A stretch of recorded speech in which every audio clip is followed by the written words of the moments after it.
Elhamdülillah, elhamdülillah, elhamdülillahi Rabbil alemin. Vessalatu vesselamu ala Resulina Muhammed ve ala alihi ve sahbihi ecma'in. Neşhedü en la ilahe illallah vehdehu la şerike lah ve la nadira lehu ve la misale lah. Ve neşhedü enne seyyidena ve senedena ve mevlana Muhammeden abduhu ve resuluh. أما بعد فيا عباد الله اتقوا الله وأطيعوه إن الله مع الذين اتقوا والذين هم محسنون قال الله تعالى في كتابه الكريم أعوذ بالله من الشيطان الرجيم بسم الله الرحمن الرحيم وَلْتَكُمْ مِنْكُمْ أُمَّةٌ يَدْعُونَ إِلَى الْخَيْرِ وَيَأْمُرُونَ بِالْمَعْرُوفِ وَيَنْهَوْنَ عَنِ الْمُنْكَرِ وَأُولَٰئِكَ هُمُ الْمُفْلِحُونَ Sadaqallahul azim. Əziz cəmaət, aləmlərin Rəbbi olan Allah Teala həmd edər, ondan yardım və bizləri hidayətdə sabit tutmasını istəyirik. Ona şükür edər, ondan əfv diləyər və ona tövbə edərik. Nəfslərimizin şərlərindən və əməllərimizin pisliklərindən Allah Teala'ya sığınırıq. Ey Allahın qulları, sizlərə və özümə hər şeyə qadir olan uca Allaha qarşı təqvalı olmağı və Resulullah Aleyhisselatü Vesselamın yolundan getməyi tövsiyə edirəm. Möhtərəm müminlər, ümmət lüğətdə yönəlmək, irəli keçmək, imam olmaq mənalarına gəlməkdədir. Bu yönü ilə də bu ümmət inanan insanların özünə müəyyən xilaskarlıq missiyası verildiyini bilməsi lazım və bu toplumun qurtuluşu üçün öndərlik etməsi lazımdır. Rəbbimiz bu mənada Ali-İmran surəsinin 104-cü ayəsində belə buyurur: Ey müsəlmanlar, İçərinizdə insanları yaxşılığa çağıran, xeyirli işlər görməyi əmr edən və pis əməlləri qadağan edən bir cəmaat olsun. Bunlar həqiqətən nicat tapmış şəxslərdir. Rəbbi Teala bu ayədə böyük bir topluluq içərisindəki xilaskar bir zümrəni ifadə etməkdə və bu toplumun da nicat tapacaqlarını vurğulamaqdadır. Rəbbimiz Hud surəsinin 116-cı ayəsində isə kaş sizdən əvvəlki dövrlərdə yer üzündə fitnə fəsad törətməyi qadağan edən ağıllı və fəzilətli kimsələr olaydı. Ancaq onların xilas etdiyimiz az bir qismi belə idi. Zülm edənlər isə onlara verilmiş dünyanın ləzzətinə uydular və günahkarlardan oldular buyuraraq, bütün yer üzündəki fəsadı, yəni hər cür pozulmağın, məhv olmağın qarşısını alacaq fəzilətli bir zümrənin vacibliyinə işarət edilmişdir. Allah Teala İslam ümmətini insanlığın içərisindən toxum olaraq seçib ən dəyərli olaraq ayırmışdır. Bu mənada Rəbbimiz Ali-İmran surəsinin 110-cu ayəsində belə buyurur: Rəbbimiz bu ayədə ən xeyirli ümmət olaraq Muhammed Aleyhisselatü Vesselamın ümməti olduğuna işarət edərək, siz insanlar üçün ortaya çıxarılmış ən xeyirli ümmətsiniz.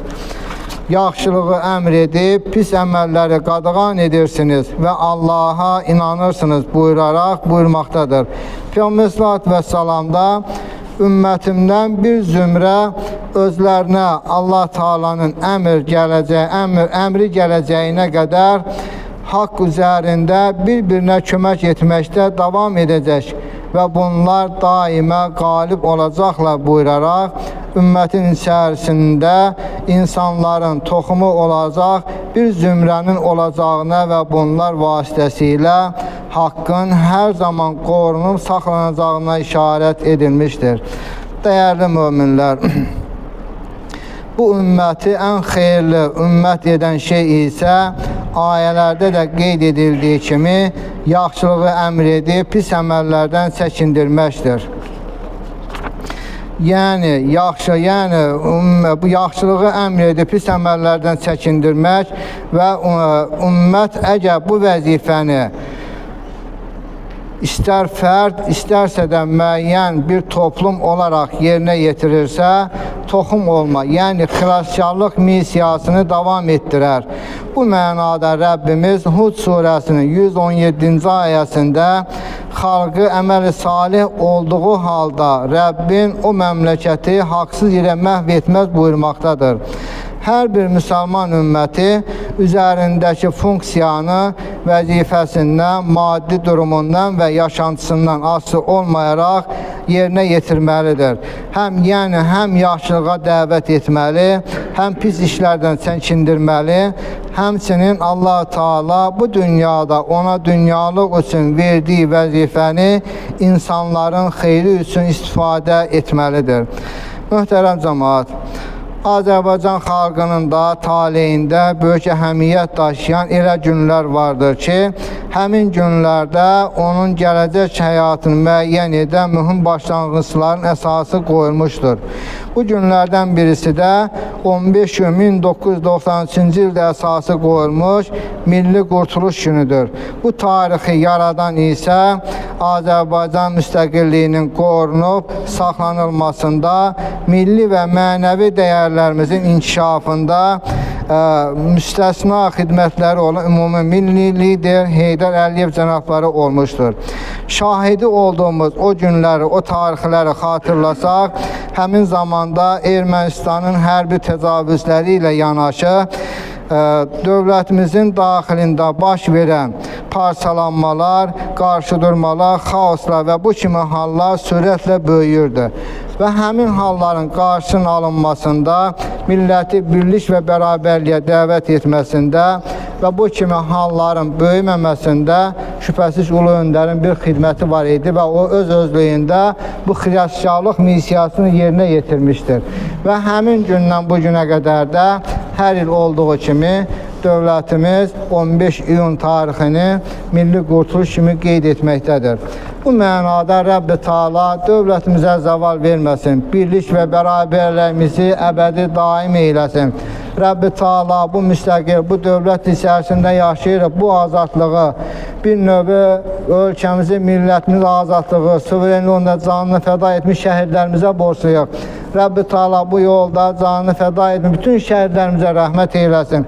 Qazilərimizə xeyirli şifalar, xeyirli ömürlər nəsib eləsin və yenə də keşiyimizdə duran, xidmətimizdə olan hərbiçilərimiz, şəhərlərimizi öz pənahında saxlasın və yardımcısı olsun.